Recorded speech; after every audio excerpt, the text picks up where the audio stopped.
sci-fi, gaming, and other genres can gather to meet artists, actors, writers, and fellow fans. Attendees enjoyed autograph sessions, photo ops, and live speaking panels with celebrities, cosplay contests, art workshops, and fan panels, shopping at the Artist Alley and Vendor Market, play in the Kid Zone, and so much more. This year's guests are William Shatner from Star Trek, Edward James Olmos from Selena, Ron Perlman from Hellboy, Giancarlo Esposito from The Mandalorian, and many more. The City of McAllen hosted a doggy internship in partnership with Palm Valley Animal Society, alleviating the shelter for a day and giving the pups a change of atmosphere. Let's take a look. She's gorgeous! My name is Tavi. Oh, she loves it! You can't buy happiness, but you can rescue it. When you adopt a pet, you're saving a life. The City of McAllen Office of Communications saw the need to aid PIVAs as they continuously deal with the max capacity of dogs and cats at their shelters. It's 100% need. When we're talking about money, we're talking about shelter, we're talking about food, we're talking about support from the cities and the community. So we are at a point where I think we all need to work together and make sure we take care of this issue. There's just such an overpopulation of pets, and it's so sad to see any animal go unloved. It's really a great thing that we're able to raise awareness about the great need that's out there. Creating awareness and finding forever homes for these furry friends was the main goal. But the initiative also gave the dogs an opportunity. Meeting that you would give us wisdom to make the best decisions for the betterment of the city and for your glory. It's in Christ's name I pray. Amen. Amen. And we have a few proclamations. First, we have Palm Awards Day, Commissioner Aguirre.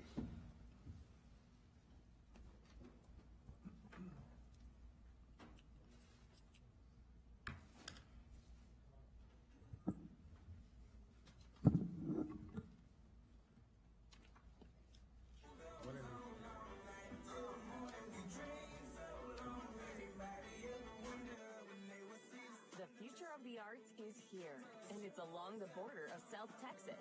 I think the Palms are amazing. It brings out the amazing theater that we have in the valley. Recognize the talent. Experience the journey. I think the Palm Awards is such a great opportunity to bring our community together and appreciate one another's art. When you're at the show, it feels like the Tony Awards. The fact that high school students can get the same recognition as Broadway stars in the RGV. The Palm Awards, it gives all of us theater students the admiration, the recognition, the love that we all deserve so much. The Palm Awards is a high school theater award show that creates awareness and highlights the importance of educational theater within the Rio Grande Valley of South Texas. With over 30 participating high schools and well over 1,500 students annually, the Palm Awards has awarded over $40,000 in scholarship money over the past 4 seasons. I can't help but think of what a unique opportunity to be so encouraged in our craft here. Right now, I really want to thank the Palm Awards for giving students a platform to just look around and see that what we do matters. The Tony-like award show takes place live at the McAllen Performing Arts Center in McAllen, Texas, in collaboration with the McAllen Performing and Cultural Arts Foundation. The community support for the arts helps sell out the 1,800-seat theater. All right, ready for the show. I am David Barrera, and not too long ago, I too gave it my all on the same high school stages. Not only has this award show impacted the local community of South Texas, it has garnered national attention. Hi, Palm Awards, and now for the Palm Award. I am so excited to be here tonight at the Palm Awards. We're very proud of the kind of talent that's coming out of South Texas. The Palm Awards has partnered with the National Hispanic Foundation for the Arts to provide a pathway for these students to pursue careers in theater, television, film, and media. The whole focus that we've worked on for the last 25 years is increasing Latino representation in television and in film. The arts are such an important expression of our society. We need you in front of and behind the cameras in Hollywood. Our stories, your stories, need to be told. Hollywood studio networks and Broadway stars have also taken notice of the immense talent coming from the Palm Awards. Hello, Rio Grande Valley. What's going on, Palm Awards? I think it's really cool what is happening down there with the Palms. And have provided mentorship for students. My advice to you would be to focus on your work. That's what's important. The hard work and commitment of these high school students is what the Palm Awards recognizes. We all come together from different backgrounds, and we're able to just put on what we love, and that is theater.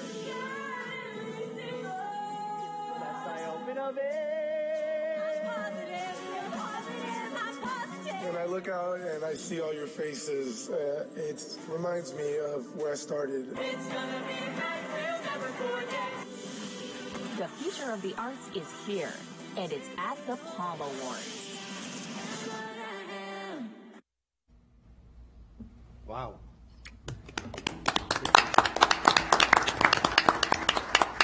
We are so proud of this. This is a proclamation from the state of Texas, county of Hidalgo, and our great city of McAllen.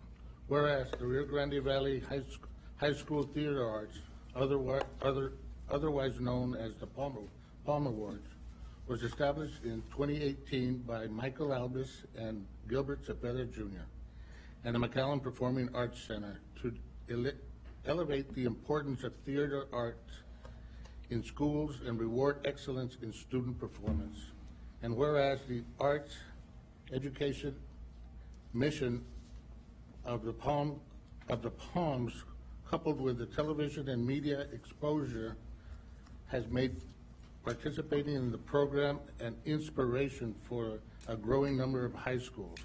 And whereas the enthusiasm of the performing arts in schools is already helping invigorate local high schools through their programs, and whereas the Palms impact over 1,500 students annually that participate in high school musical theater competitions and 26 participating high schools in the Rio Grande Valley.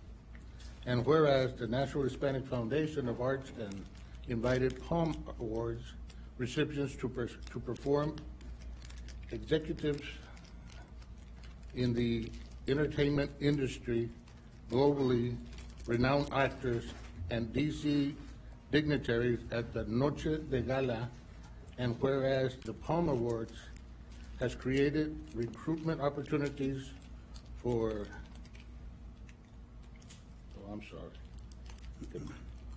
universities across the country and awarded over 40,000 scholarships. And now, therefore, I, Antonio Aguirre Jr., and the City Commission and our Mayor, virtue of our authority vested, and in behalf of the Mayor and the City Commission, I hereby proclaim Palm Awards Day, Wednesday of this week. Thank you. I'm a little nervous, I will tell you this, because I do know the Cepedas, and the Cepedas came for years and years, and they're great, great people. And the son, Gilbert, was in an accident recently, last week, and he needs our prayers.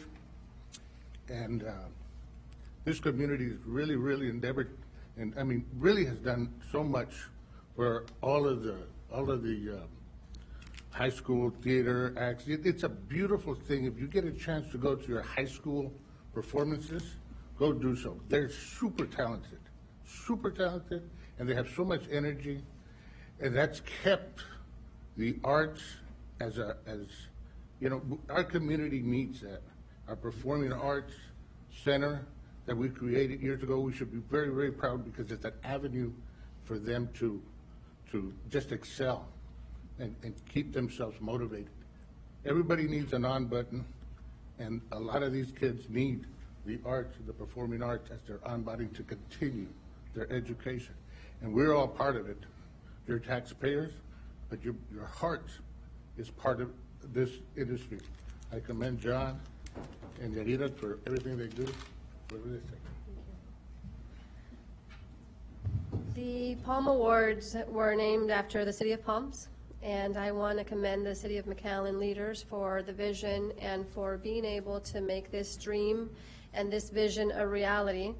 An investment in the arts is an investment in our future, and we're really proud to be the host for the Palms for the 5th year. Thank you. Hi, my name is John Garza, and I am the president of the Palm Awards. And I want to thank Haida and her staff for taking us on for the 5th year in a row and putting on the show that they do. If you have not seen the Palm Awards, please do so. It is not just an event. It is spectacular, and that's due to the City of McAllen and the leadership here. So thank you very much, City of McAllen. Thank you very much, Haida. We can't wait till Wednesday. See you there. Save a seat. Wow.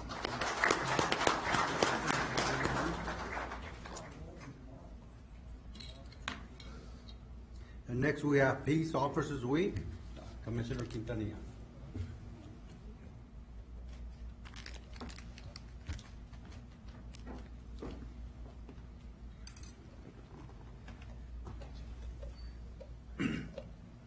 I'm honored to give the following proclamation.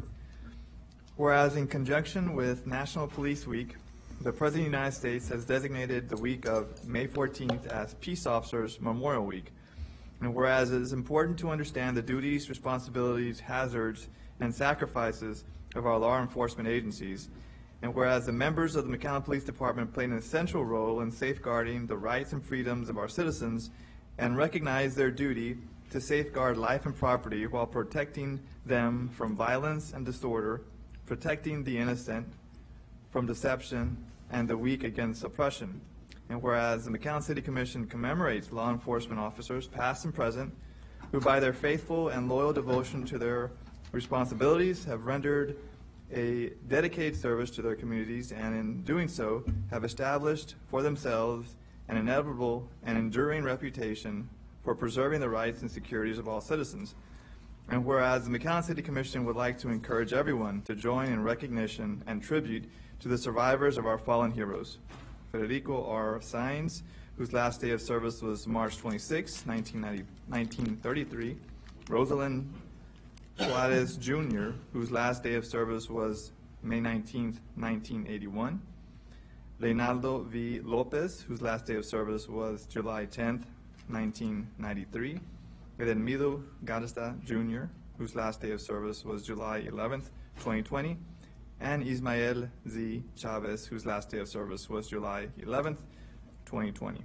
Now therefore I, Omar Quintanilla, McAllen City Commissioner of the City of McAllen, Texas, by virtue of the authority vested in me on behalf of the Mayor and City Commission, do hereby proclaim the week of May 14th to the 21st, 2023 as Peace Officers Memorial Week.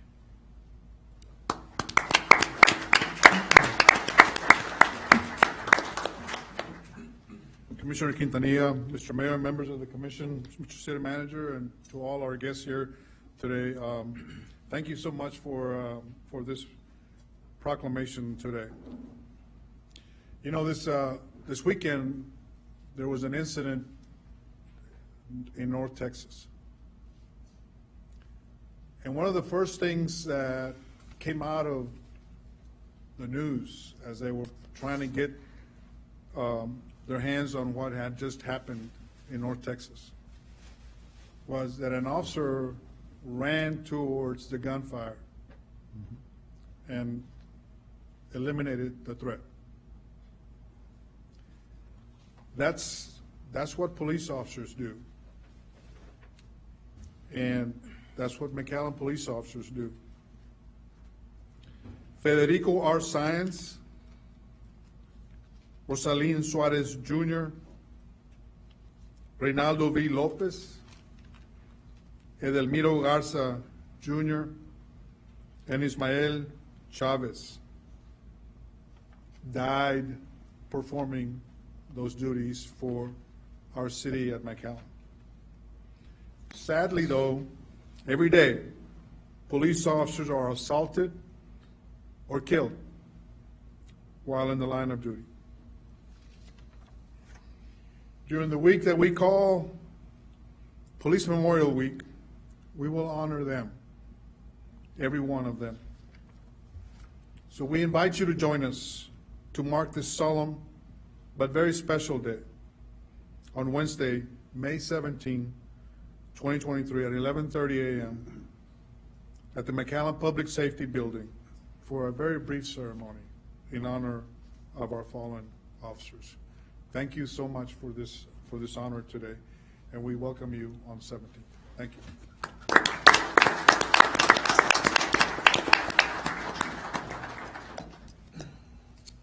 And next we have Jewish American Heritage Month, Commissioner Cabeza de Vaca.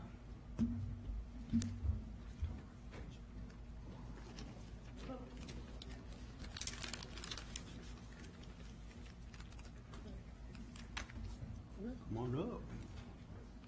Come on, don't be shy. Sandy.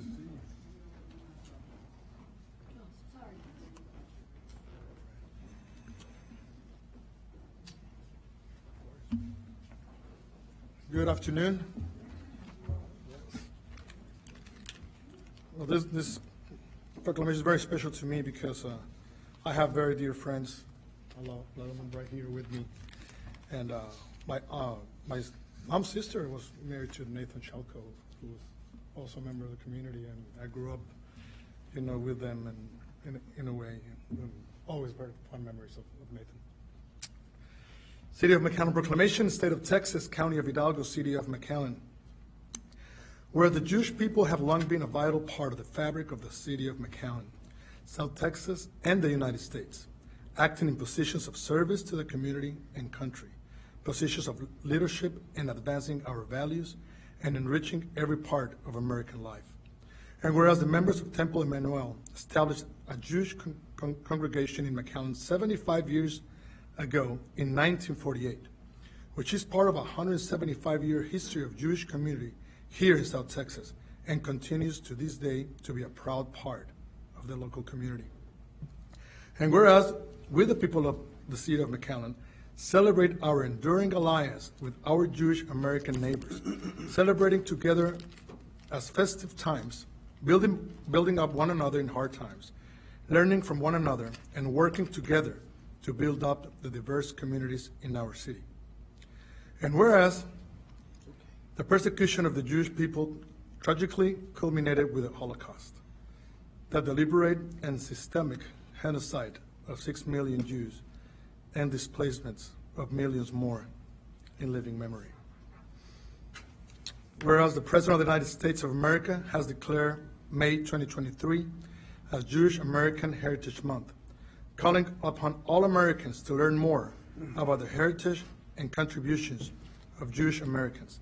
And the Governor of the State of Texas has likewise recognized this month as Jewish American Heritage Month to celebrate American Jews' many contributions to Texas. Now thereof, I, Pepe Cabeza de Vaca, City Commissioner of the City of McAllen, Texas, by virtue of the authority vested in me, and on behalf of the Mayor and the City Commission, do hereby proclaim the month of May 2023 as Jewish American Heritage Month. Congratulations, guys.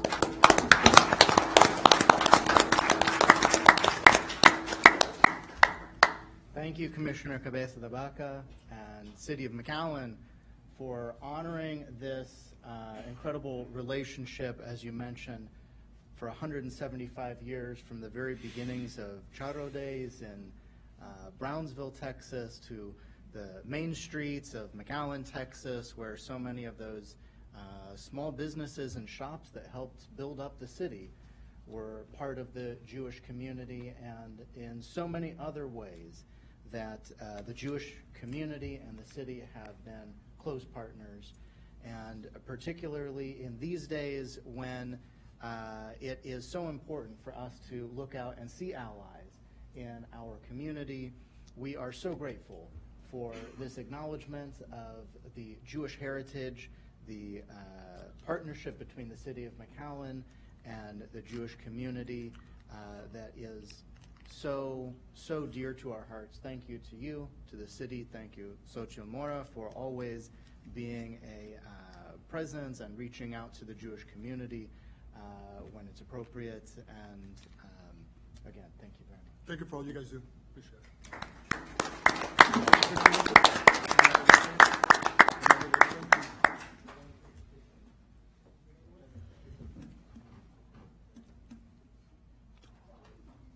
Next we have Public Works Week and Commissioner Castillo.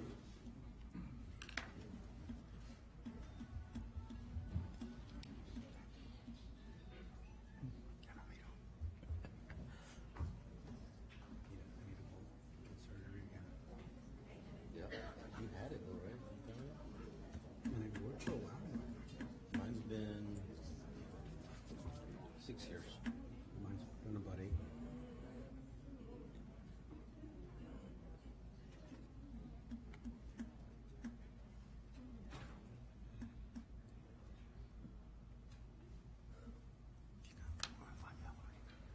City of McAllen Proclamation. State of Texas, County of Hidalgo, City of McAllen. Whereas public works professionals focus on infrastructure, facilities, and service that are of vital importance to sustainable and resilient communities as well as public health, high quality of life, and well-being of people of McAllen. And whereas these infrastructure facilities and services could not be provided without the dedicated efforts of public works professionals. These are responsible for rebuilding, improving, and protecting our nation's transportation, water treatment distribution, wastewater collection, transmission treatment, stormwater facilities, solid waste, debris collection, disposal, recycling collection processing, public buildings, and other facilities essential for our citizens. And whereas it is in the public interest of citizens, civic leaders, and children in McAllen to gain knowledge of and to maintain a progressive interest and understanding of the importance of public works and programs in the respective communities. And whereas 2023 marks the 8th annual National Public Works Week at the City of McAllen, sponsored by the American Public Works Association. And as whereas this week we pay tribute to our public works professionals, engineers, managers, and employees, and recognize the substantial contributions they have made to our national health, safety, welfare, and quality of life. Now, therefore, I, Rodolfo Uri Castillo, City Commissioner of the City of McAllen, Texas, by virtue of the authority vested in me and on behalf of the Mayor and the City Commission, do hereby proclaim May 21st to the 27th, 2023 as National Public Works Week.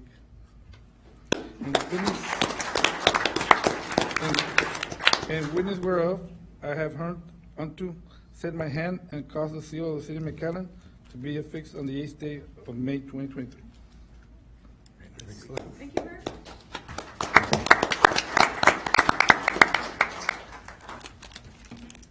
Thank you, Mayor, City Commission, City Management, Mayor. Thank you very much for allowing us this opportunity to recognize the special work that our public works professionals, along with engineering, traffic, parks departments, and others, contribute to the overall quality of life to our McAllen community. Thank you also to our public works staff for working hard behind the scenes. And in honor of Public Works Week, we invite you to our Public Works Party, which is scheduled for Saturday, May 20th from 9 to 12 p.m. at our Public Works facility. Come over and learn about what we do behind the scenes in Public Works. Please note that we are keeping our community moving forward and collecting as much brush and debris this week and the following weeks to come in response to the storm. So thank you very much. Please know that we are here to serve. So thank you very, very much for the recognition.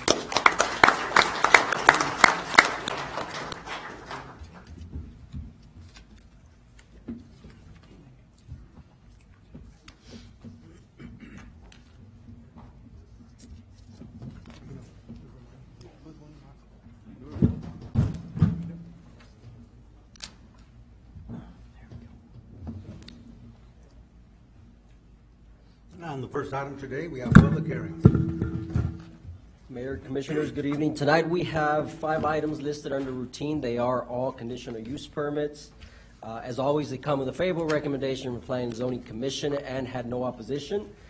They can be approved in one motion or discussed separately as desired. They are a bar renewal at 400 Nolana Suites I, J, and K, a guest house at 700 East Sundown Drive, another guest house at 914 North 15th Street, a third guest house at 1220 North 19.5 Street, and a mechanic shop at 2224 Houston Avenue.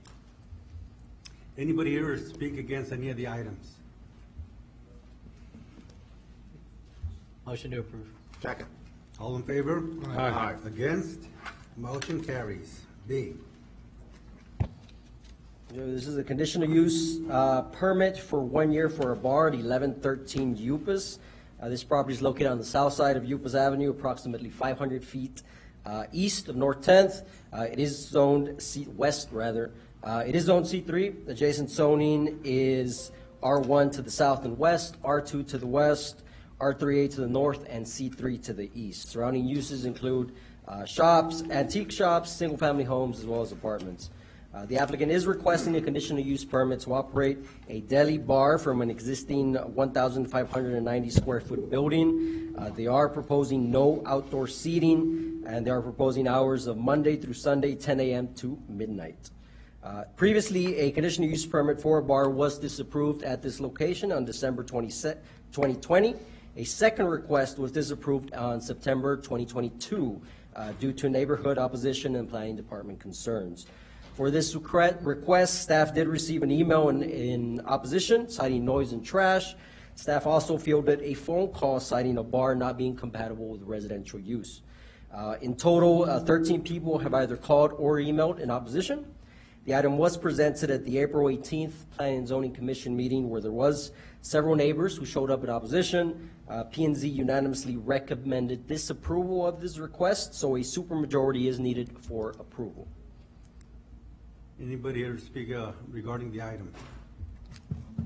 Yes.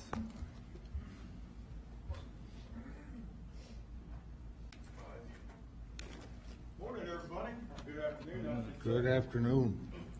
I am here, Gregory Keller, 2004 North 12th Street, and I know most of you folks. This bar has been trying to get it open a couple of times, and we guys, with the help of you guys, have always decided to disapprove the thing. I think we have enough bars in McAllen, 200 or 300 of them already. And this one, is my understanding is it's supposed to be kind of a conditional use where it's a restaurant, 51%, and then to come in with a bar. I don't think that they have any of the necessary hardware within this bar. And then, of course, our alley it's across the street in the alley, and the debris trail, beer cans and stuff from the last time they tried to do something like this didn't really work in our behavior. And we just like to keep the bars out of our neighborhood if that's at all possible. So Greg Keller, am not in favor of opening this thing. So thank you, and thank you very much. Thank you. Anybody else?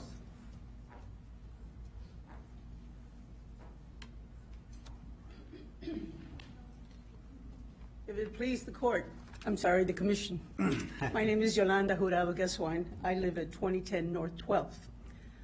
I'm here to express my opposition. And in all honesty, I've never been to one of these. I've never complained about anything since I moved to In fact, I heard Public Works, and I want to hug all of them. They have done a phenomenal job, but the thing that struck me about the last two speakers is they talked about quality of life. Mr. Keller, Ms. Vale, I don't have deep roots in McAllen. I'm from Edinburgh. But I moved to McAllen, and I moved there to this neighborhood because I looked around and I saw a neighborhood. I saw a neighborhood where ordinary people resided. It appeared to be a good neighborhood, not a rich neighborhood, not a high-class neighborhood, but a good neighborhood. And so my daughter bought this. It is in my daughter's name, but I reside in it. My backyard would be literally facing this bar. And Mr. Cashin, who's sitting there, Ted Cashin is the owner. Before that, it was Ruben who owned that property. It was Mr. Cashin himself who came to my house, to my daughter's house where I reside, and he gave me a list of all the reasons why there should not be a bar there. And he listed those items very methodically. The first thing he said is, look around you.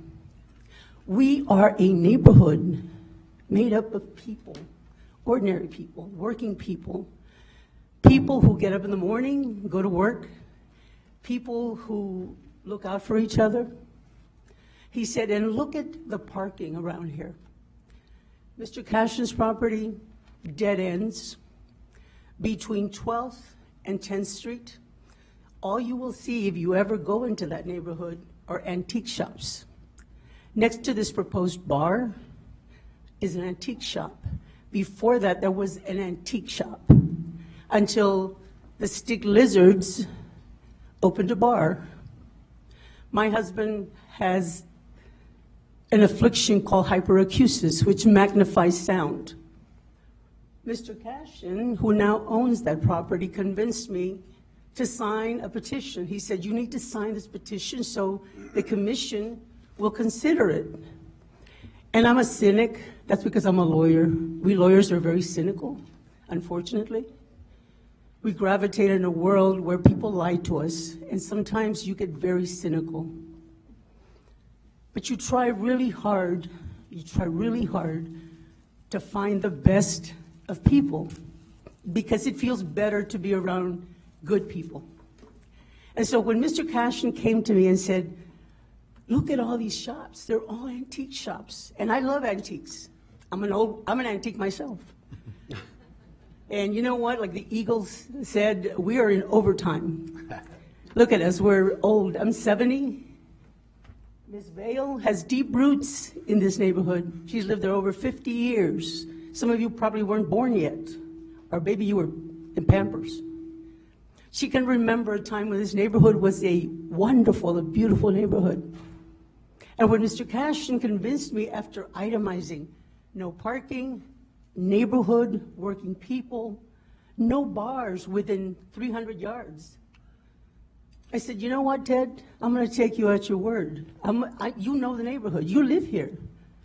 You know that this is primarily a neighborhood of human beings that get up in the morning, 4 or 5 in the morning, like Don Jesus, who lives across me, and goes to work every day.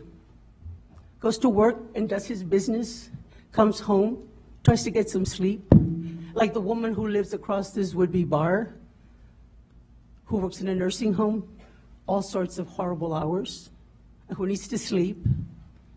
And that's the kind of neighborhood this place seemed. So when we signed that petition and it was presented to you all, I, again, cynical, didn't think it would matter.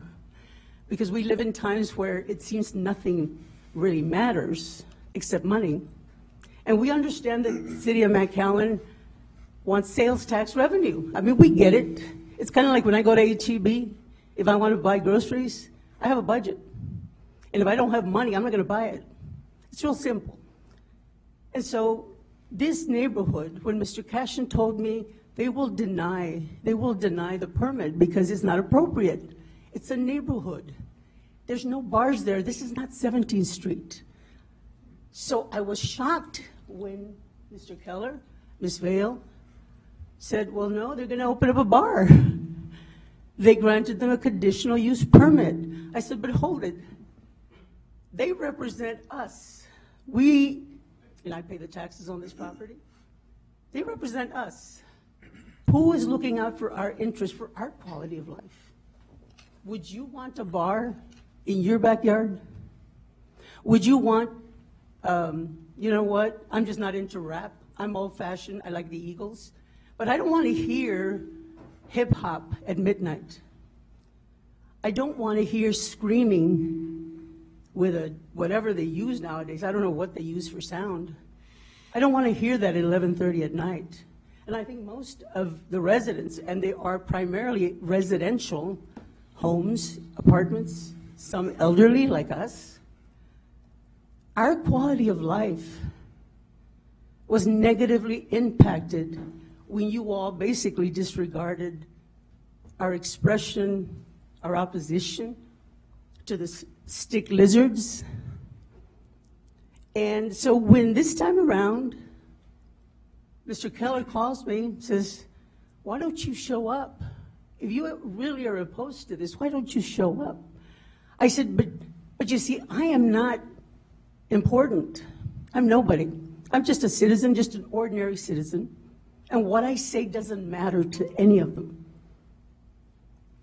And he said, but you know what? If you don't speak out, you have no right to complain. If you don't show up if you're not willing to give the time to stand in front of these individuals and tell them how you feel, how are they supposed to know how you feel? So that is why I'm here today, to express opposition.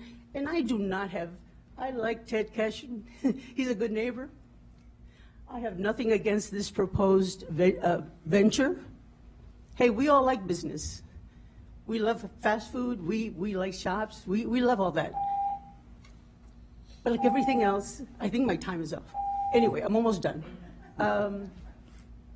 We are at a point where our time as old people, there's a saying in Spanish, ya tengo la pata en el entierro. We're close to that. And whatever time is left, we want it to be peaceful, tranquil. There's not a lot of that going on in our world these days. Whatever time we have left, whether it's me, Linda Vale, Gregory Keller, all the other ones that live around my neighborhood couldn't make it here because some of them work late. We would like to have some peace and quiet, and that is all we ask of you. To deny this permit, that it is not appropriate for the venue. If it were a taco place, I'd be doing somersaults, because then I could just go back and buy my tacos. If it was a panaderia, I would be jumping for joy. But a bar till midnight, would you want it in your backyard? And I thank you very much for the opportunity to appear before you. Thank you. Thank you, Ms. Jurado. And nice to see you. Anybody else? Oh, and Ms. Jurado, attorneys are God's children too. Good evening. Hi, I'm Linda Vale. I live right behind it's not stick lizards, but the place was stick lizards, and we've been battling this for 5.5 years. It has been a total nightmare. Planning and zoning have been there 24/7, called them all the time, and they were there. I think that they're wonderful people. They know what they're doing, and I just beg you guys to please consider what they're saying, to oppose them, because they know what this place is all about. There is not a kitchen there. The place is ready to fall down. There's no concrete, it's all mud. It's all mud. The fence is ready to fall down. The roof is leaking. We don't have, when these two young ladies came up during the planning and zoning, they were talking about what they wanted, and it sounded beautifully. It was wonderful. It was gorgeous.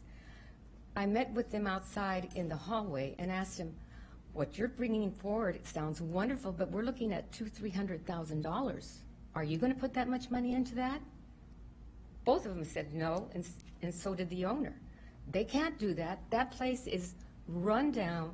It's no way can they meet that budget, and they're not going to put that much money into it. So we have to live with this for the past 5.5 years, and the minute we get stick lizards out, the owner, the new owner, brings in another couple to say, we want a bar. Where do we stand? We're the owners. We're the homeowners. We live in that neighborhood. I've been there for 50 years, and I've never seen anything that somebody doesn't give a darn about how we feel. He doesn't care about the neighbors.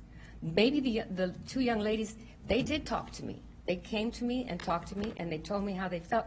And I said, so what are you going to do if you grow and you get bigger? What are you going to do? Oh, we don't want to grow.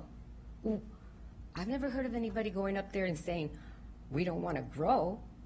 You just want to stay. And so I'm thinking, are they being torturous to us? Do they want to torture us? What is the reason they're doing this? There is nothing there. And I'm just hoping and praying that you all will listen to the Planning and Zoning Committee and go with them, oppose them. Thank you. Thank you so much.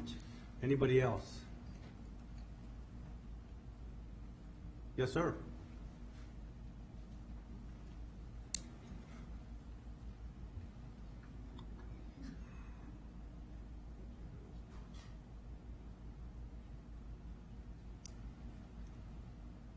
Ooh. So the other side of the story, my high commissioners. Okay. I'm that Ted Cation guy. I did buy this place. It's a long story, but anyway. You know, I grew up in Peoria Heights, Illinois, and from a very small child, from birth, there were 3 bars and a bowling alley within a block and a half of where I grew up. The bowling alley, people reset with no machines, it was hand reset. But I grew up with that in the neighborhood, right against residential. So it's like, it's not incongruent to me. Last summer I was in Austin, and I did look, I studied, and there are bars right up against neighborhoods all over Austin. Now, I don't know about all over, but where I was. Okay. I know there's been problems with this place. I bought it. The stick lizards thing was a big problem, and it was there when I got involved. It had been there a long time. There are some people in the neighborhood who actually do like the idea of what these girls want to do, but they're not here. Another thing, I've lived in this neighborhood 35 years, and this neighborhood's become gentrified. It's all old people now. Crockett grade school's closed. You know, the laughter of children's gone from the neighborhood. There's virtually no children around there, very few. And what am I saying?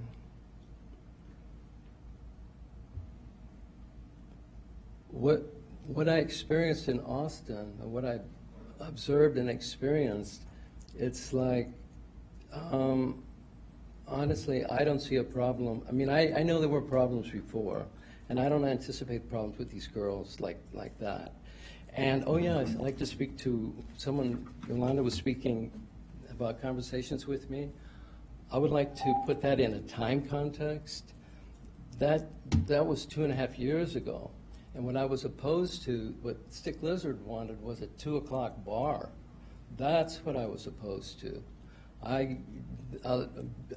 Selling beer and that I wasn't opposed to. I might have been opposed to that then 2.5 years ago, but I have changed. But it was a 2 o'clock bar that I was totally opposed to 2.5 years ago. So I want to put the earlier comments in a time frame. Yeah, I'm against that. This is 12 o'clock, and I don't think they even plan to stay open that late. So anyway, I am not opposed. So thank you. Sir, I didn't want to interrupt you while you were speaking, but could we just get your name and your address for the record, please? Pardon? Your name and your address for the record, please. Oh, I'm sorry. Thank you. Ted Cation, 1112 Upas Avenue, number B. Thank you, sir. Okay, thank you. Anybody else? No? Discussion, wishes of the commissioners? Make a motion to deny.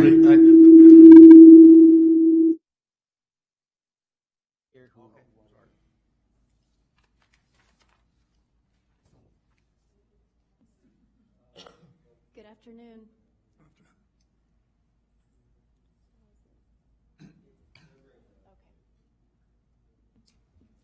So my name is Patricia Gomez, and I'll go ahead and introduce myself while they bring up our vision board.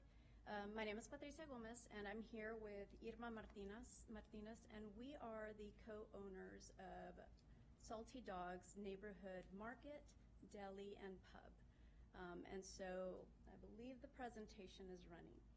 And so what I want to do is really walk you through what our vision is. We understand, we empathize with the previous scenarios and situations that the neighborhood was exposed to. However, I have to say that we're different people. And so we have a very different vision as well. Am I supposed to click or does it run? Okay, there we go. So let me walk you through really quickly the work that we've done extensively over the course of the last 3.5 years. We've done extensive research. We are residents of the city of McAllen, myself over 25 years. Irma has been a resident 40 plus years. And so we value the city of McAllen, and what we want is for it to continue to grow and be prosperous. So in our efforts to locate a location that really fit into what we're trying to accomplish, it's been very difficult. And so when we came across this property, we were completely unaware of what had occurred beforehand. So I just wanted to put that into context for you all. So this is our vision for Salty Dogs. And again, it's a vision board, what we hope to accomplish. Our vision here is really to be the leaders in customer satisfaction, employee empowerment, and serve with integrity. We also have developed a mission.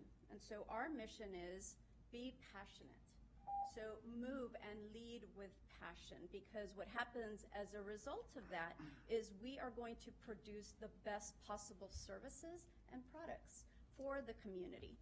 Stand for equity. So we are an all-inclusive establishment, and what we hope to do is ensure that we value and respect differences, and that we look for opportunities to really learn and grow from one another. And then build meaningful relationships. And so that is not only with our suppliers and our customers, but with our community as well. And that includes Ms. Vale, Ms. Yolanda, everyone who has spoken here today and who spoke in the previous meeting. Our goal is really to establish these relationships, but we have to be given an opportunity to do that. And so about us, what do we hope to do? We are considered a new and upcoming neighborhood market, deli and pub. We're going to offer a variety of menu items, focusing really on simple, light items. And we're also interested in offering an extensive menu of signature beverages. What I want to kind of go back to and really circle back to is the bar. I think it's the fear of the bar. But in order for us to offer a variety of really beverages that will meet the needs for any customer, we have to apply for a liquor license, and immediately we're labeled a bar. We are not a bar, nor do we intend to be identified as a bar. We're more interested in a local, quaint atmosphere that is just somewhere where you can go and have a really good conversation with friends and loved ones, but also have an opportunity to order what you like. That's our goal. And so this is just a visual of what we intend to offer. And so it's an array of drinks. So it's a little bit of everything. Once again, our goal isn't to say we are going to be open to 2 a.m., we're going to be open till midnight. We are professionals. We are 20-plus year educators, really lifelong educators, and we still go to work every single day. And so we intend to continue to do that. And so what we're trying to do is bring something that is unique to this area in McAllen, that is also going to uplift the surrounding businesses. That's ultimately what we're trying to do. So this is our idea for a menu. And so kind of tapping back into what was mentioned earlier about it's not a full functioning kitchen. Just so you know, there is a grease trap at 1113 Upas. The health inspector did come in and approve us to open as a full kitchen, as long as we have a commercial refrigerator. What it doesn't have is a deep fryer. But fortunately for us, none of the items you see here require deep frying. That is not what we're hoping to serve. It's more on the lighter side, and it's more on the healthier side. And so what I want to stamp here really quickly is, that we stand for equity, and that means that we're all inclusive and that our establishment is going to cater to all, and that means all. And so what you see here is a very short list of current establishments in the city of McAllen who are all pet friendly. This is a very short list. It's actually a pretty extensive list, but I wanted to kind of highlight that because what we're hoping to do is jump on board with their vision as well. And research says this.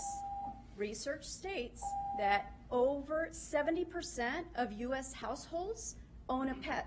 And so as a result of COVID, 23 million people then also adopted pets. So we want to make sure that there is somewhere for families to go and take their pets.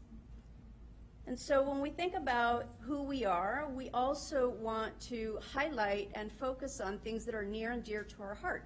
So when we think about bringing pets, we want to make sure that people who have service dogs have somewhere to go as well. And so this, on a personal level, is something that is near and dear to our hearts, but we also know that there is a need in the city of McAllen for something like this. And so we were super excited when we were actually watching the news, and we saw that the city of McAllen partnered with Palm Valley Animal Shelter, and that you all engaged in this initiative to have a puppy intern. And so you can see here Mayor Villalobos and Commissioner Haddad were part of this initiative. And I agree with you, Mayor Villalobos, that we do all care for our animals, so it's very important that we are responsible, which we intend to be, and with Commissioner Haddad stating that they do make a great part of your family. And so here is our on button. Mr. Aguirre, I really appreciated that comment. Our on button is this. We strive for commitment, right? Consistency. We dedicate ourselves to creating a positive and uplifting environment that is not a nuisance to the community, that is not a burden to the neighbors. That is our goal and our intent. And we strive to really aim to exceed expectations because we realize and recognize that focusing on little things do matter. We're also going to ensure that we lead really with transparency and integrity, honesty, sincerity, and we want to make sure that we are dependable and there to really meet the needs of the community and to also gather feedback and make informed decisions as a result of that, and then to offer services that are going to allow us to continue to maintain relationships and sustain the work. I believe there's an error in the hours of operation that were mentioned earlier. So for us, the very beginning, we're thinking closed on Monday. 5 to 10 is stretching it. That's just a window we've indicated on there. It's really going to depend on what is, are people actually coming around that time? Really what our focus is the weekend, Fridays, Saturdays, and Sundays, when people get out and have more time. And again, it's a deli that serves an array of beverages in a responsible way. That's really what we're trying to do. And so, if approved, we really hope to impact the community in a positive way. And so part of the work is going to really connect to the work that we've already done through education.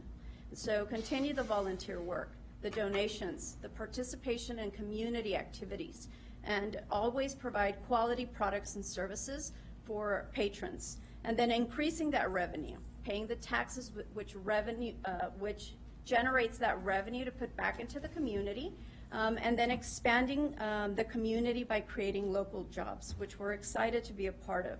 And then also thinking about what it brings to this particular area of McAllen. We believe that the location is going to add character. We hope to really beautify the area. And so always thinking about how we can continue to grow and be innovative. And so this is the very, very small team as a result of this presentation and pending approval. But it was very, very nice to meet all of you. And any questions? What is your primary objective? Is it to sell liquor or to actually serve food?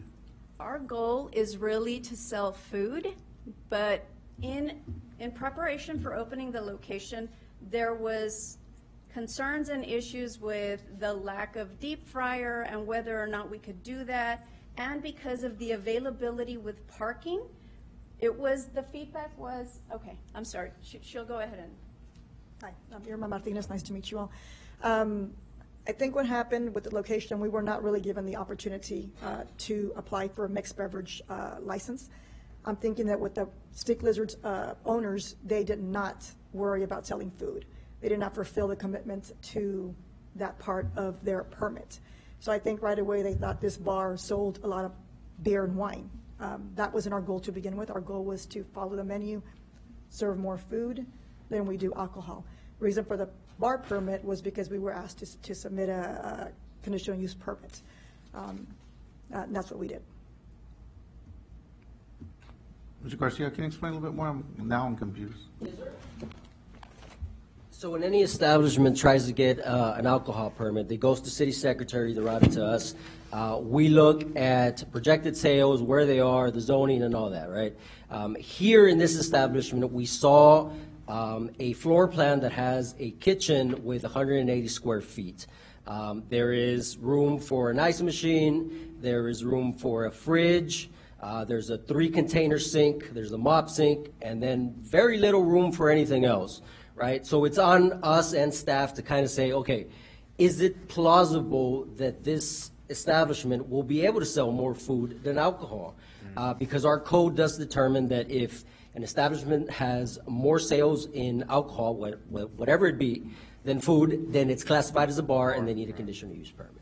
So that's the determination that went from staff. And that's just simply based on the site plan, the layout, the size of the kitchen? Correct. Without them ever even served one plate of food? That is true. Yes, sir. So you're making kind of I don't want to put words in your mouth. Yeah. You're making certain assumptions based on... We do, depending on also the size of the kitchens. Actually, if we go back to the PowerPoint that they submitted, there's about 9 establishments there. All their kitchens are about double the size of 180 square foot. So it's volume, really, right? Right. It's not that whether they have a kitchen or not, it's whether it's plausible or we think that there will be enough volume of food to outweigh the alcohol. Just want to add to that. With technology nowadays and things are changing, I can make a complete meal in an air fryer.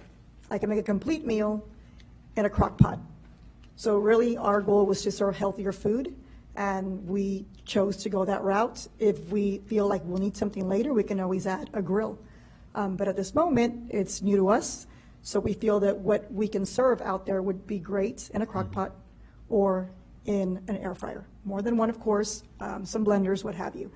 And that is what our mission was at the beginning, the goal for this kitchen. Do you expect any music to be played at the establishment? We do expect music. It's not going to be, I know what happened with stick lizards. That's a really bad taste in people's mouths. We're not those people. Like Linda's lawyer said, that we're the same people wearing a different coat. Well, we're not. We're not the same people wearing a different coat. We ourselves are professionals. We have jobs. Wake up at 4:30 every day, have to be at work till 5 or 6 sometimes. We go to bars ourselves sometimes and ask them to lower the music. Those are the kind of people that we are. We want something calm, quaint, not blasting music outside till 11, 12 o'clock at night. We want to be considerate to the neighborhood. I live in District 5 myself, and I sometimes hear Harvey's music. But, you know, they're on 10th Street, and they do butt up against some neighborhoods. But again, we do not want to blast music out there. We do not want to blast music inside, or else you can't even have a conversation, because it's such a small location. You can't really put the music too loud on the interior or the exterior.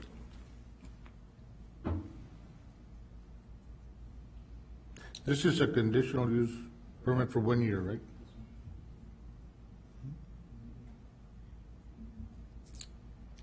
And I want to state something on that.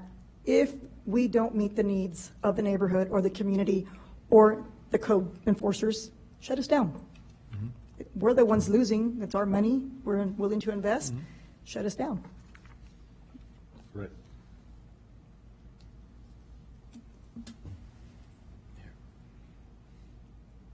What are the wishes of the commission?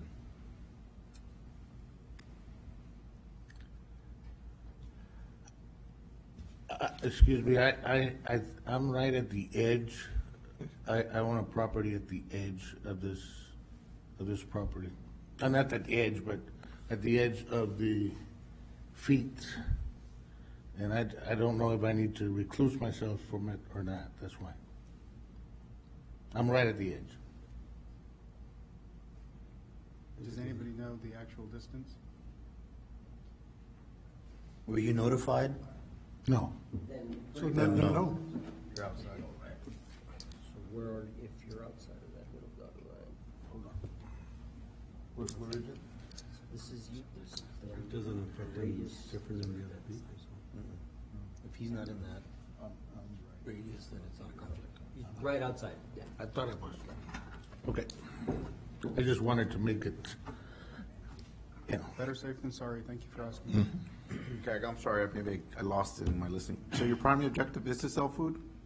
I'm sorry? Your primary objective is in fact to sell food and Yes. non-alcoholic beverages.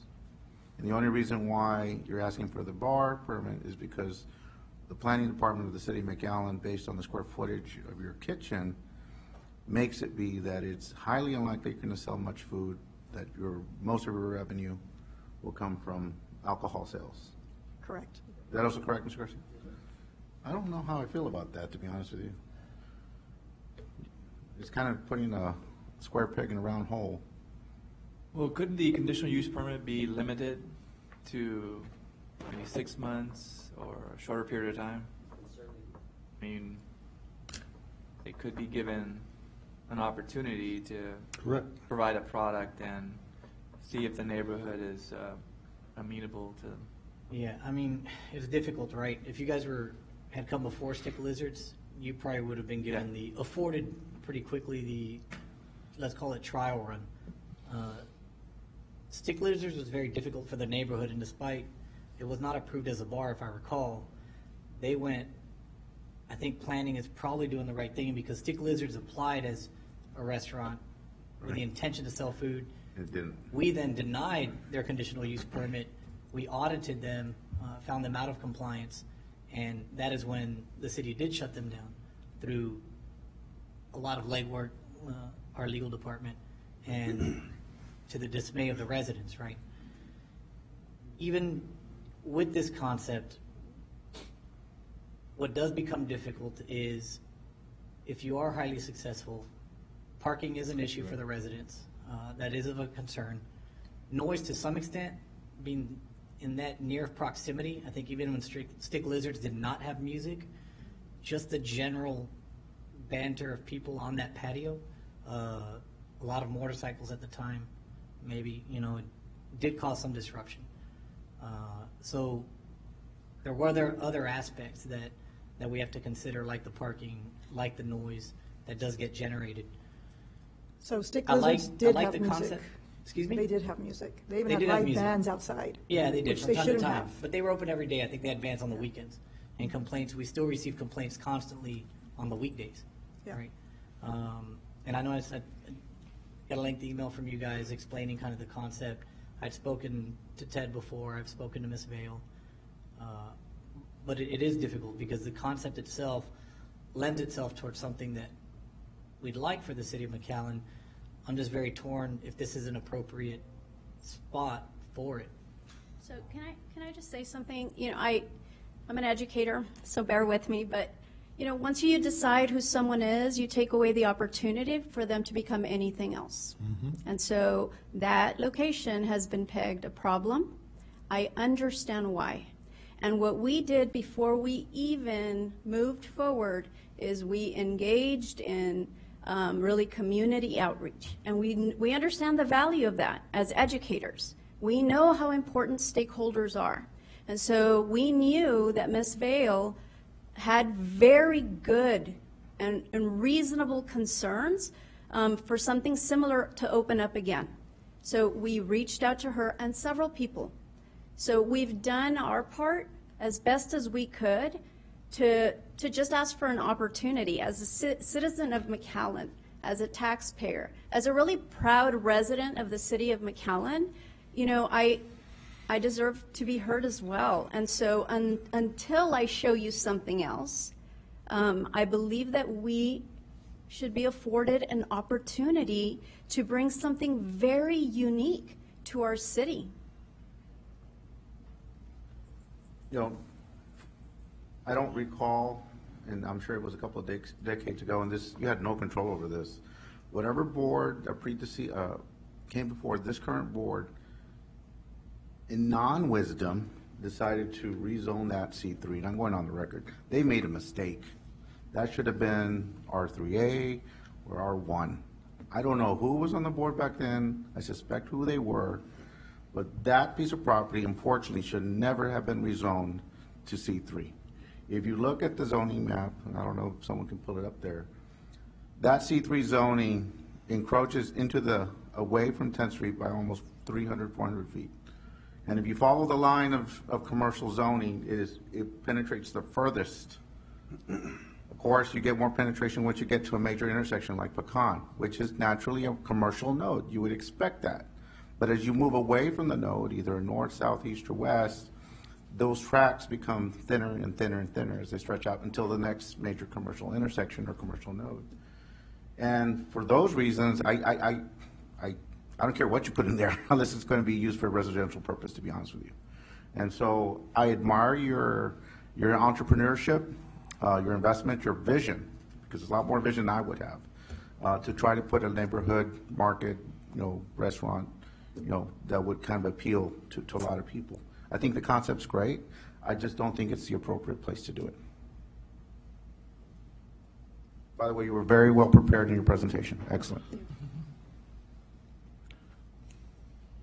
I make a motion to give them a 6-month CUP. Notice, what do you call it? CUP. CUP. I'll second the motion.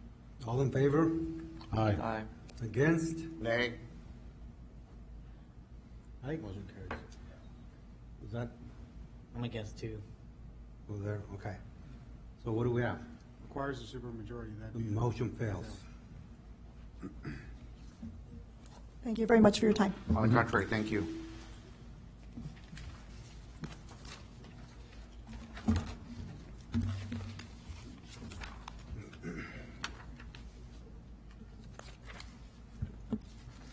Next item is a conditional use permit for 1 year for a bar at 7001 North 10th Street. This property is located on the northwest corner of 10th and Robin.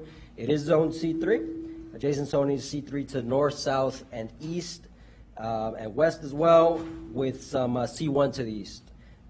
Surrounding uses include businesses, restaurants, and some residences to the far west.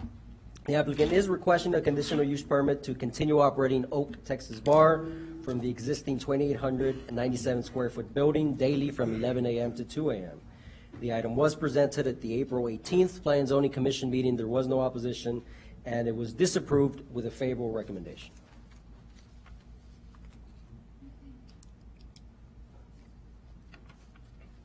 Anybody? Speak against it. The Speak against it. Yeah, against. What are the wishes of the commission? Mr. Garcia, on this particular request, was there an issue with regards to, I'm not sure if it was sales tax on the alcoholic beverages, that they ran into problems with the comptroller? No, it was wage. Oh, it was wage they were and not labor. paying their I'm employees. sorry. Which they did remedy. They did? Yes. Okay. So moved. Second. All in favor? Aye. Against? Motion carries. Next item. This is a conditional use permit for 1 year for a food truck park. This property is located on the east side of South 23rd, approximately 650 feet south of the expressway. It is zoned C3. Adjacent zoning is C3 to the west, east, and south, C4 to the north. Surrounding uses include commercial properties and the Boy Reservoir. Applicant is requesting a CUP to operate a food truck park with 5 trucks daily from 7 a.m. to 11 p.m. Staff did receive 1 call in opposition from the neighbor to the north concerned with the park's patrons using their parking and bathroom facilities. To that end, the food truck park does comply with all our parking and restroom requirements. The item was presented at the May 2nd Plan and Zoning Commission meeting. There was no opposition, and it was unanimously recommended for approval. So moved. Second.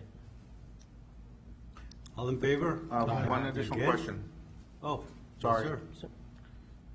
Is there any lighting requirements that the city has through its ordinances that must be For met? this conditional use permit for a food truck park, no, sir. Only if you do put lighting, it has to be shielded away from residences, which isn't an Right, issue in no this problem. location. Okay. I'm sorry. All in favor? Aye. Against? Motion carries. Okay, where are we at? We're at consent. Okay, that's the end of public hearing. We have consent agenda, items A through H. through H. Do we need to pull anything out? Move to approve 2A to H. Do I hear a second? Second. Second. All in favor? Aye. Against? Motion carries. Next item. 3A is a water contract for the McAllen Hidalgo Bridge Building A re-roof, and we've actually got three similar items for the three If we buildings. could take them that we've got. together, Roy, they're the same. Yes, sir. Go ahead, Juan. As Roy said, good afternoon, Mayor, City Commissioners. We have three items here. This is an item for Building A. CBP's our tenant at Hidalgo, and the lowest bid came in at $295,000. It will be paid for with CIP funds from the bridge. We're gonna take them together. And B and C? B, C, and D. Go B. Bridge. This is went out for bids. This is for Building B. The lowest bid came in at $80,000 for South Texas Buildcon. It's within budget and will be paid for with CIP funds. Next item is Building C re-roof project. The lowest bid came in at $297,850 to Seacrest Hall Company, and it's also going to be paid for with CIP funds.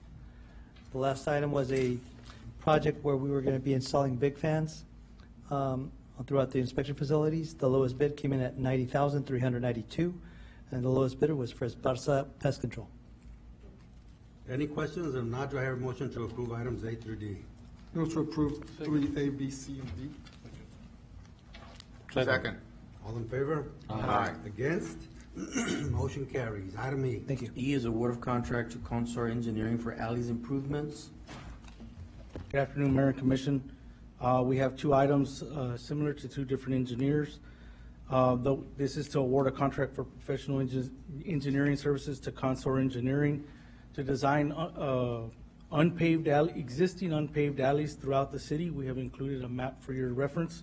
Staff recommends approval of the award of professional services to Consor Engineering for the alleys in the amount of $108,005.22.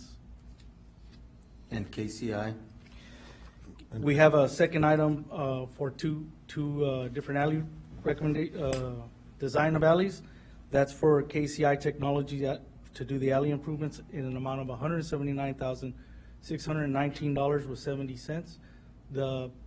The map is included for your review, and we open it up for any questions. Any questions? So moved. Item E and F. Second. All in favor? Aye. Against? The motion carries. Thank you. Item G. G is award of contract for the McAllen South Industrial Park. Mayor and Commission, this item is an EDA grant. The project site is located immediately west of the intersection of Military Highway and South 10th Street. The scope of the work includes construction of water, sanitary sewer, paving, and drainage infrastructure improvements to support the proposed development for the McAllen South Industrial Park. The project is a public-private partnership, partially funded by the U.S. Department of Commerce and Economic Development and Administration grant. The engineer, Steve Spohr, along with staff, recommend the contract to the lowest responsive bidder, Chlor Equipment, LLC of Harlingen, Texas, in the amount of $3,699,231.69 with 180 calendar days. We have worked with Chlor Construction before, and we open it up for any questions. Questions? Is this a city-private partnership, or is this is the city's investment in this? The city has put in an investment. We put the bid, we'll be reviewing, we'll be the ones administering the whole contract or doing the construction administration along with Steve Spohr. Okay. That's part of the EDA grant, that's a requirement. Got it. You said 10th and Military? Right about there, it's off the corner from the, where there's a Stripes store? Stripes, yeah. Yes, sir. On the south side. Motion to approve. Second. All in favor? Aye. Against? Motion carries. Next item. Item H is consideration and approval of change order number 7 for Metro Transfer Station.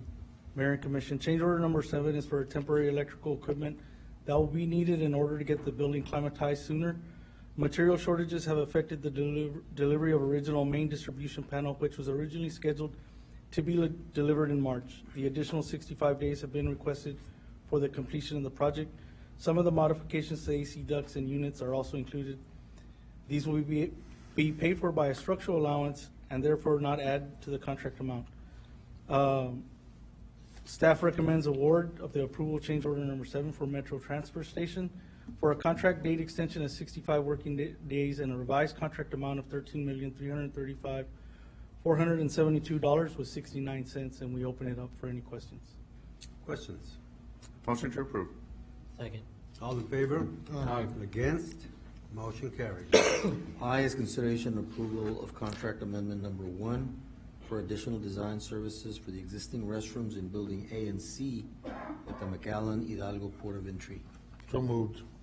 Second. All in favor? Aye. Against? Motion carries. Number 4. 4A is consideration and approval of a resolution to deny the distribution cost recovery factor requested by AEP. Do I hear a motion to approve? So moved. Second. All in favor? Aye. Against? Motion carries. Item 5A. A is consideration of a sign variance request to allow more than the permitted number of signs on property at 2109 Nolana. Yes, sir. So this property is located on the south side of Molana, approximately 100 feet west of South 21st, or 21st rather. It is zone C3. Applicant is requesting a variance to the city sign ordinance, which only allows 1 sign per premises. The applicant is requesting to keep a sign that was added without a sign permit, currently used to advertise Hebrews Life Cafe. A building permit was submitted in October of 21 for a sign which at that point did not comply with the ordinances. Also at that time, staff did make church leadership aware of the sign requirements, but the sign was installed nonetheless. A stop work order was issued in September of last year. Sign variance was applied for last month. Staff is recommending disapproval since there already is a sign on the property for the church. But if approval is considered, then we recommend conditioning it on no more signs on the premises. So you informed the church that, or there was a stop order, right? There was a stop work order in September of last year, yes, sir. And obviously they still continued and did it. I think by that time, the sign was already up. Oh, it was already up by the time you Basically put the stop already work? up, yeah. Prior to the stop work, was there any notice, formal notice from the city to the church that they were in violation or they needed another variance to? There was a denial of a building permit, and staff did have meetings with church leadership. I'm not going to misstate and say it was before or after the building permit, but the building permit being rejected would be a notice. Okay. Can we see the sign again, please? Yes, sir. So the one that we're talking about specifically is the one on the right. And then the one that was already there years before is the one on the left. I'm trying to, is it on the right by Nolana or is it inside? It's inside, yeah, Inside. correct. It's on a landscaping strip. Oh, okay. Yes, sir. In But the fact, one, but the one next to The picture, Orlana the is pictures okay. honestly almost connect. that's what I was going to say. If you Yeah. remove the white pictures connect. line, it's literally It's like the one big same. picture. No, there's thing. 2 in the premises. Yes. Oh, okay, now I see it. I'm See, sorry, yes. I think the pictures do connect. You can see the back of the black truck that actually extends in both Right. pictures. So they had a permit to That's really the put, shade to of put the the tree. sign closest to the curb. Continue. No, that one was already there. Yeah, that one was already. That one's Oh, been okay. there forever. Forever, about yes. you. So It's that's actually not the not sign we're conforming. talking about. Correct, no. We're talking about the one that's right next to the black band. With the coffee sign, yes, sir. And so there was a request for a building permit which was rejected before they even started it. Correct.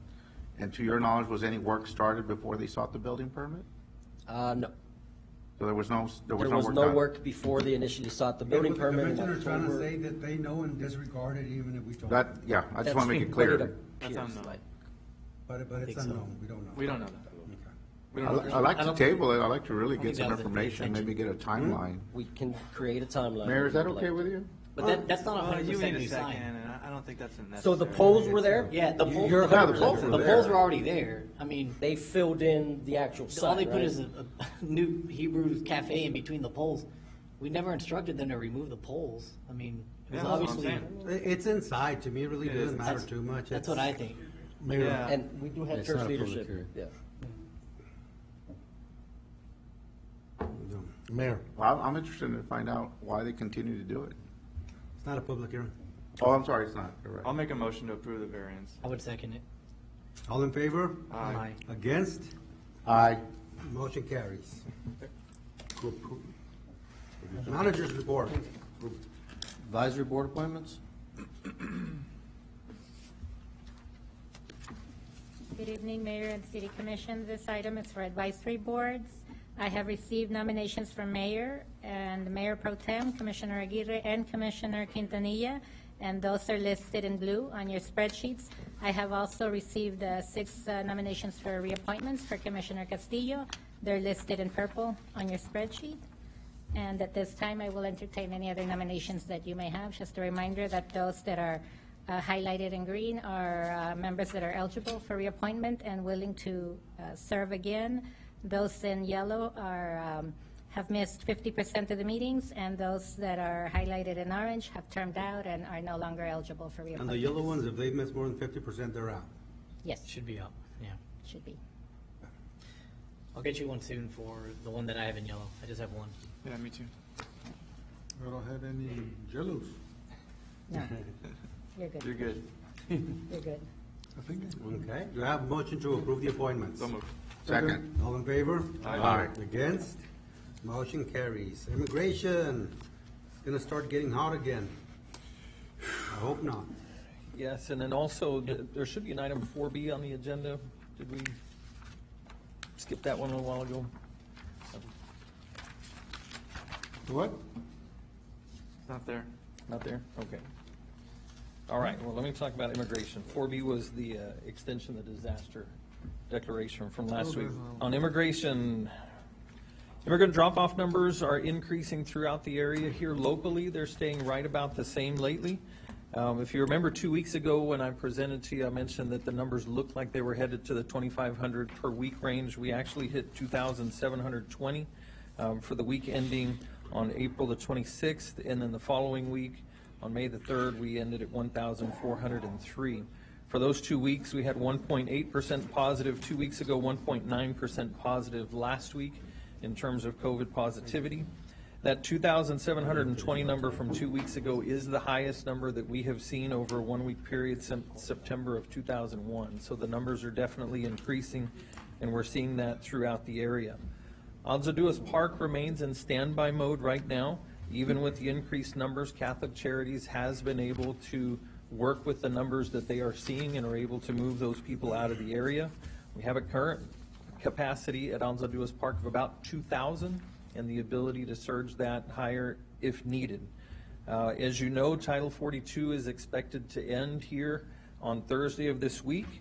We continue close communications both with local, regional, and federal partners to see what impact that is going to have. We do know that there are large numbers of immigrants on the other side of the border waiting to cross, and so we do expect that the numbers will increase dramatically throughout this week.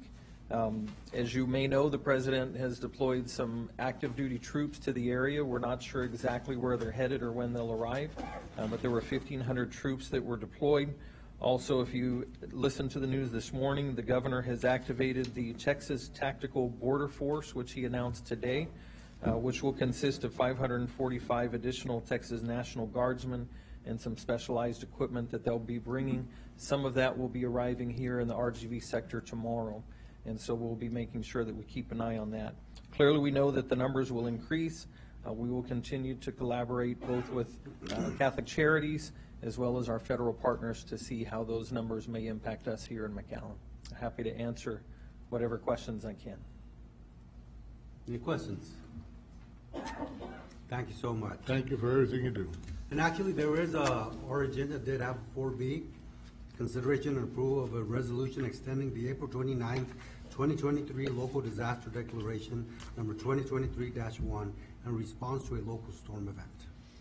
And Mayor, we recommend that we extend that declaration since the impact that we've had in our community was even bigger than we thought last week, and so it would be wise, in our opinion, to extend that declaration.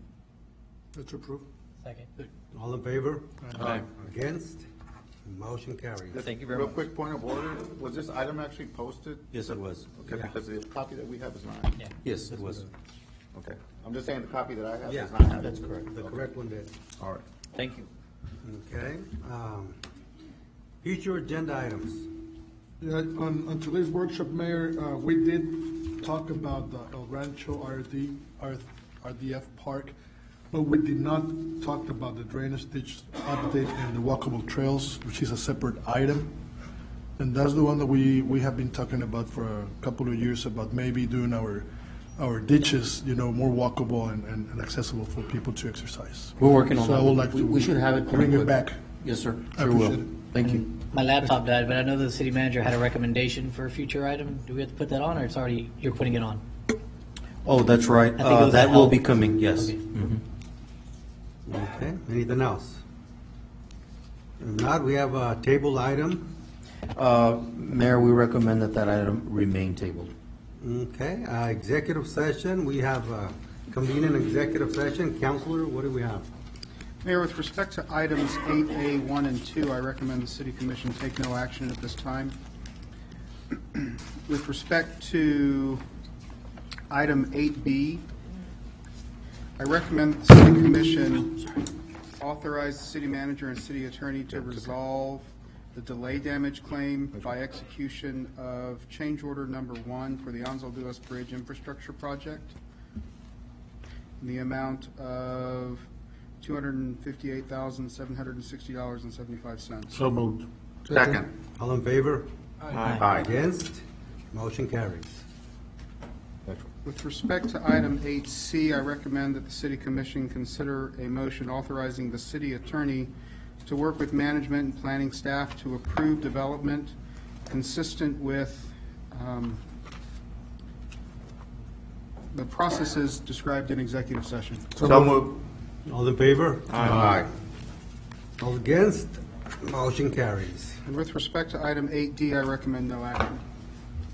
Okay, there being no further business, this meeting is adjourned. Just item 8A, I had to abstain even from discussion. Yes, sir.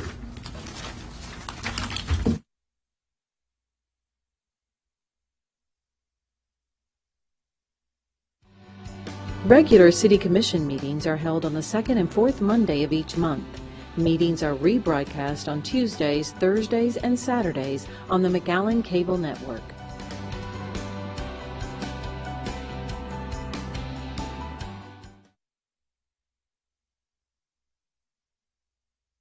She was making a lot of money in finance, and she went out shopping, something that I think women just love to do. Am I right or wrong?